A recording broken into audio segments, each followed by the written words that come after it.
Good morning, friends. Mark Holmes here with my buddy Cowboy Joe Boo, as well as Joe Bear in the house. And as always, I want to thank you all for watching, commenting, subscribing, and being part of the Joe Boo Sports Report. Without you guys, as well as you ladies, you know that this literally, and I mean literally, does not work. So let's get open for business. Let's wake up those football guys. Wake up this morning, guys. You know, it's finally freaking Friday. Make sure you guys hit the subscribe button and things so that way you're up to speed with everything that is the Dallas Cowboys, as well as the NFC East. You know, we as Cowboy fans, having the start that we had, we get one more victory. We have as many victories as we had all of last year. If we just go 500 the rest of the way, just 500, we'll have 10-plus wins. That's unbelievable from where we were to have this 5-1 start, to have so many players that are hitting on all cylinders. Seeing Amari Cooper not with a single drop pass, seeing CeeDee Lamb developing and taking over games, seeing Dalton Schultz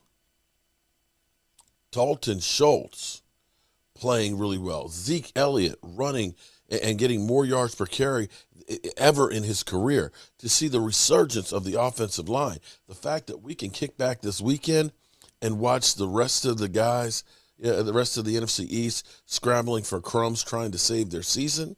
We are in a great position right now. But the trade deadline is coming up. And here's the thing that's always interesting is how the speculation grows. You know how many times, if I could get $1 for every time we heard about a trade that the Cowboys should make, or a trade target, or the Cowboys are interested in, I could quit my day job, because we are forever hearing and bombarded about guys that we should trade for. And so right now, this came up late last night, and this is why I used to call this Don't Sleep on the Dallas Cowboys Report, because things happen late in the evening, late at night, first thing in the morning, so you want to be up to speed with all that is the Dallas Cowboys. So ESPN names Cowboys wide receiver most likely to be traded. Okay. The way these things are done, it's kind of like, if you remember when Cam Newton was released by New England and they said the Cowboys will do due diligence with Cam Newton. What that implied to you as a person is the Cowboys are interested in signing Cam Newton and they're pursuing him. That's the way it comes across. But there's plausible deniability. Due diligence is what you do with every single player that's released, that's out there. As Stephen Jones says, player acquisition is a 365-day-a-year job.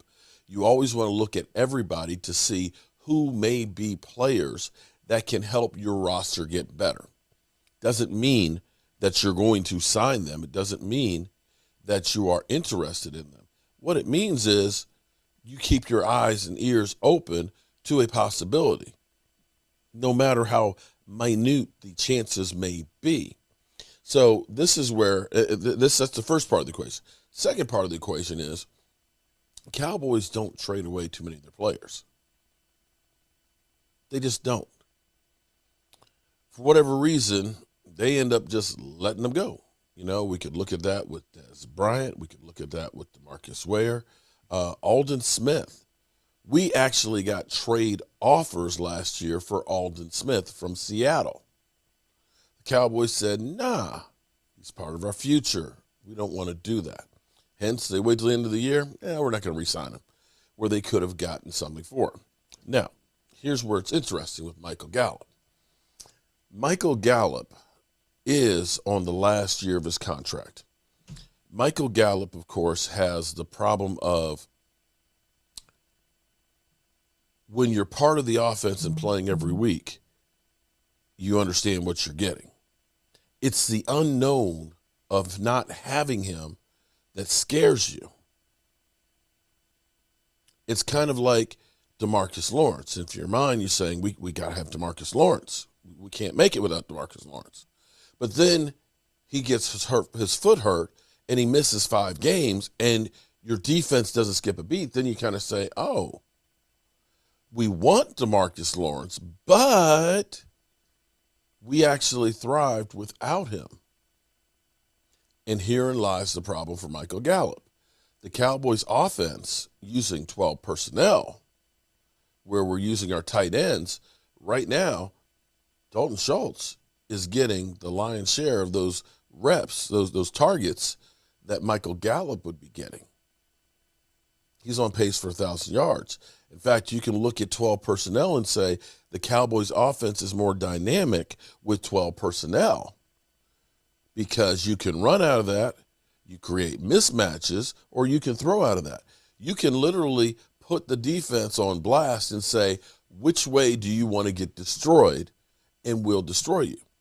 Because, see, the way most people looked at it and said, oh, my God, these 3 wide receivers, how are you going to stop those? Well, it's really the 2 wide receivers and then mixed in with Cedric Wilson, but Dalton Schultz in the running game. So the problem for the Cowboys is he is on the last year of his deal. He is a free agent. They thought would be if you trade him, get something in return, then that's better than nothing, which is true. However, here's the thing. Depth in the NFL is key. To have an extra weapon is a great thing. Michael Gallup, as a free agent, when you see what Galladay got to go to New York and some of these other free agent wide receivers, Michael Gallup becomes a free agent. He's going to sign a big contract someplace. Hence, compensatory pick coming back. You could be getting a 4th or maybe even a 3rd for Michael Gallup, depending on how big of a contract he signs. So unless you're making a trade for a minimum of a 3rd-round draft pick or a player that will help you immediately, you don't really make this move with Michael Gallup, at least in my mind. That's the way I would look at it. Better to have a guy who's proven, that works in your system, that knows the system, that makes you better right now, knowing that at the end of the year I can still get something in return, than to get rid of him now for possibly a draft pick for next year. That would be my take. And, of course, I'm just a guy with a day job and a voodoo doll, broadcasting you from my basement. So don't take what I say as gold, just my own personal thoughts. But here's something that's really, really interesting that I really love, because the thing that's crazy about the NFL is we don't know what we don't know. We just don't know. If we go by what was forecasted at the beginning of the season to where we are now, you look like it's 2 different universes. Remember, they talked about Washington football team, how are you going to be able to do anything against that defense? Like they were the 85 Bears, and Ryan Fitzpatrick, who's less tragic than he used to be, that he's going to be able to do all these great things with Ron Rivera. And Washington has one of the worst defenses in the NFL. All of those number 1 picks that they have across the board there, they stink. And little old Dallas Cowboys, one of the worst defenses in the NFL last year, now leading the league and taking the football away. They're doing damage. They're supporting the offense. They're making plays. You look at a team like Seattle. Oh, Seattle's going to be great. The 49ers are going to be great, right? Right now, they're struggling. Russell Wilson's out. And here it is, the little old Cardinals, the only undefeated team in the NFL. So many of y'all, I didn't, said we must go get Kyle Pitts. Kyle Pitts, man, we got to get Kyle Pitts. He'd be a game changer for us. We don't have a real tight end that's a game changer. Okay. And lo and behold, Blake Jarwin steps into the breach. Blake Jarwin is on pace for 1,000 yards. You didn't think that would be a possibility a few months ago. But here he is. He is becoming the security blanket for Dak Prescott. Flat out. Here he is. As we go through here, this is, of course, the ranking for NFL tight ends currently. They have Mark Andrews of Baltimore. Okay, Mark Andrews is great. There's no disputing that. Okay. Travis Kelce, no disputing that he's another one of them. Dawson Knox from Buffalo, great season, averaging 13.6 yards per reception. And then little old Dalton Schultz is racking up the yards in the Dallas offense that already includes a bevy of playmakers. CeeDee Lamb, Amari Cooper, Zeke Elliott, Tony Pollard, and emerging receiver Cedric Wilson. Perhaps that's what's helping Schultz become a threat after all. Defenses can't blanket anyone, right? Schultz has made the most of his opportunities, catching 31 passes for 359 yards and 3 touchdowns. He's done so by fitting into Dallas's traditional role as a tight end, slipping out from the tight alignment. Schultz is gaining the 4th most receiving yards when aligned tight. Okay? Dak Prescott has posted an excellent 134.4 passer rating when targeting him. And Schultz is doing the extra work, too, owning the 5th highest catch rate over expectation, +9, among tight ends with a minimum of 20 targets. And it's not like his output has been the product of 1 or 2 big outings. Schultz has been consistent, catching 6 passes in 4 of his first 6 games this season and breaking 50 yards in 4 contests as well. It's a little easy to make the impact to find spaces when defenses are concerned about defending your teammates, but that doesn't take away from Schultz's value, which is proven through the first month and a half of 2021.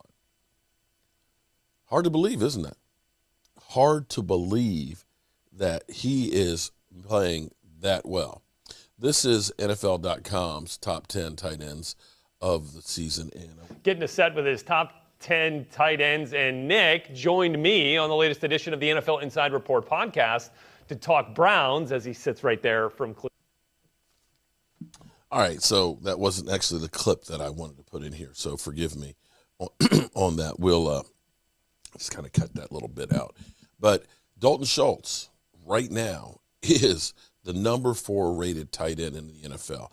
And the Dallas Cowboys, unbelievably, currently have 3 receivers, if you count Dalton Schultz, as a receiver that are scheduled to make over 1,000 yards, as well as 2 running backs that are.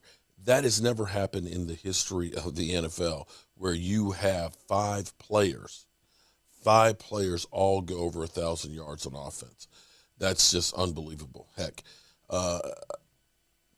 if they can maintain this, and when you look at the schedule of the teams that they have coming up, it's not hard to believe that they can keep up on that pace if they stay healthy. So with that being said, that's all I've got for you this morning.